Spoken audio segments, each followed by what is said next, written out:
Se na to vykašlu. Točíš to. Jo. Zase nám to všechno vyžere.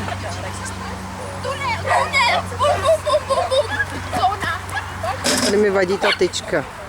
Pozor, pozor.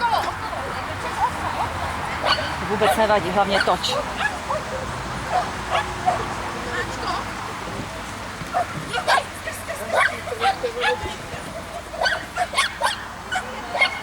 Škoda.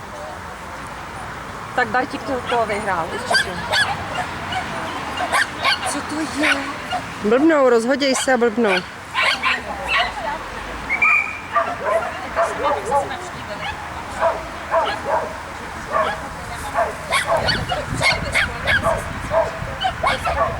Takže až si Petra doběhne, probíhá přestavba na médium a tam startujeme v pořadí Monika Fantová, Ivana Suchardová a Pavla Hejdová. A běž, děvče!